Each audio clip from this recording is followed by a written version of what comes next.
আল্লাহ মালাকুল মাউত কে বলবেন, মালাকুল মাউত কি অবস্থা? বলবে সব শেষ।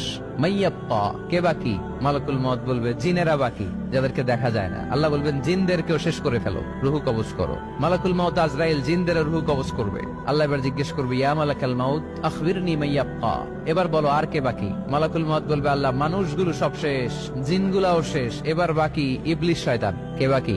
ইবলিসরেও শেষ করো, ইবলিসও শেষ। আল্লাহ আবার জিজ্ঞেস করবেন, ইয়া মালাকাল মাউতি মাইয়াব্বা, আর কে বেঁচে আছে বলো?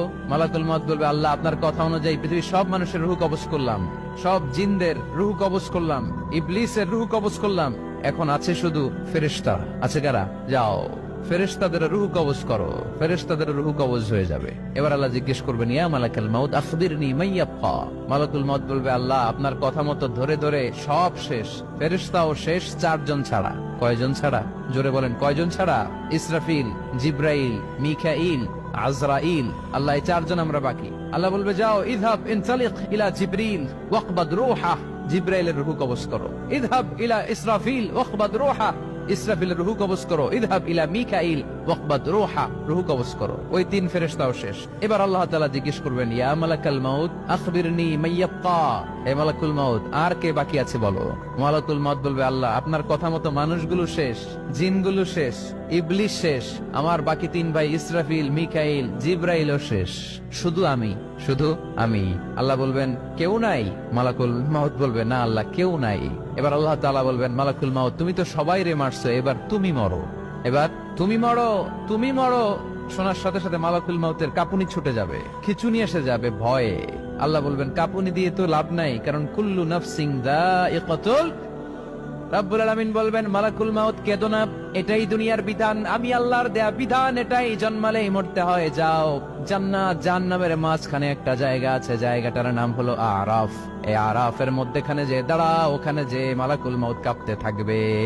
মালাকুল মাউত বলবে, আল্লাহ সৃষ্টির শুরুতে যদি জানতাম, সৃষ্টির শুরুতে যদি জানতাম সবাইকে মৃত্যুদান করার পরে, রুহু কবজ করার পরে আমাকেও মরতে হবে, তাহলে এই কঠিন দায়িত্বের ব্যাপারে আপনার কাছে ক্ষমা চাইতাম।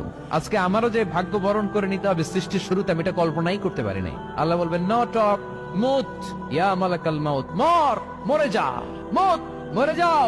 বলার সাথে সাথে মালাকুল মাউত এক বিকট চিৎকার হাঁকিয়ে মরে যাবে। মালাকুল মাউতের চিৎকারটা সেদিন এত ভয়ঙ্কর হবে, বিষ্ণু ঈসা ইসলাম বলেন, ওই চিৎকারের আওয়াজ যদি পৃথিবীর মানুষেরা কান দিয়ে শুনতে পেত, তাহলে কিয়ামত সংগঠিত হওয়ার জন্য আলাদা করে ইসরাফিলের সিঙ্গার প্রয়োজন হতো না।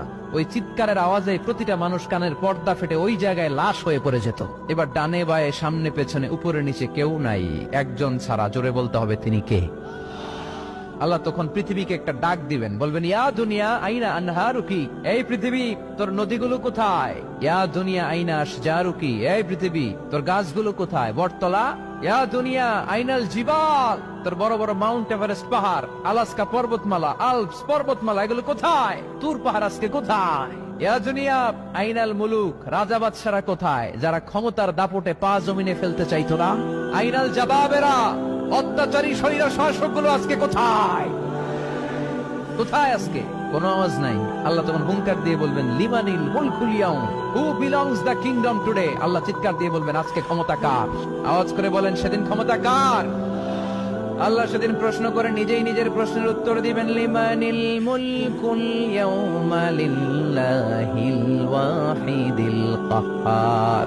সেদিন ক্ষমতা দুনিয়ার কোন রাজার নাই, কোন বাদশার নাই, কোন স্বৈর শাসকের নাই, কোন সুলতানের নাই, কারো নাই। সেদিন ক্ষমতা চলবে একজনের, তিনি কে?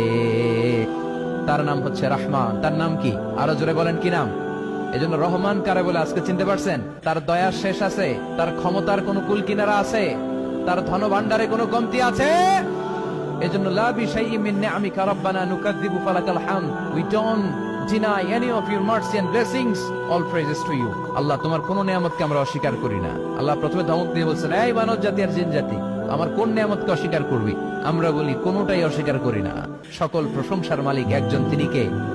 ইমাম বাইহাকি বলেন, আল্লাহর হাবিব সাল্লাল্লাহু আলাইহি ওয়াসাল্লাম ইরশাদ করেছেন, ইন্না লিকুল্লি শাইইন আরুস ওয়া আরুসুল কুরআনি সূরাতু আর-রাহমান। আলেম ওলামারা বলেন তো আরুস মানে কি? মাশাআল্লাহ, নববধূ। আরুস মানে নতুন বউ, আরুস মানে নতুন বউ, নববধূ। আল্লাহর হাবিব বললেন, লিকুল্লি শাইইন আরুস, সবার একটা করে নববধূ হয়। আর কোরআনের নববধূর নাম সূরা আর-রাহমান। ইন্না লিকুল্লি শাইইন আরুস ওয়া আরুসুল কুরআনি সূরাতু আর রহমান। দুনিয়ার প্রত্যেকের জন্য আল্লাহ একজন করে নববধূ দান করেছেন। আল্লাহর কোরআনেরও একটা নববধূ আছে, এই কোরআনের নববধূর নাম সূরা আর রহমান। কোরআনের নববধূ, কোরআনের নতুন বউ, কোরআনের নতুন বউ। কেন আল্লাহ এত সূরা থাকতে, 114টা সূরা থাকতে আর রহমানকে কোরআনের নববধূ বললেন? এর কারণ নববধূ যেমনি বাসর রাতে হাতে পায়ে আলতা মেখে, বেনারসি শাড়ি পরে, জুয়েলারি অর্নামেন্টস পরে, পার্লারিং করে, মেকআপ করে হাজবেন্ডের জন্য নিজেকে উজাড় করে সাজায়, ঠিক তেমনি আল্লাহ তাআলা এই দুনিয়াতে আমাদেরকে কি নেয়ামত দিয়েছেন আর আখিরাতে কি কি নেয়ামত দিবেন, এই বর্ণনা দিয়ে এই সূরাটাকে আল্লাহ উজাড় করে সাজিয়ে দিয়েছেন।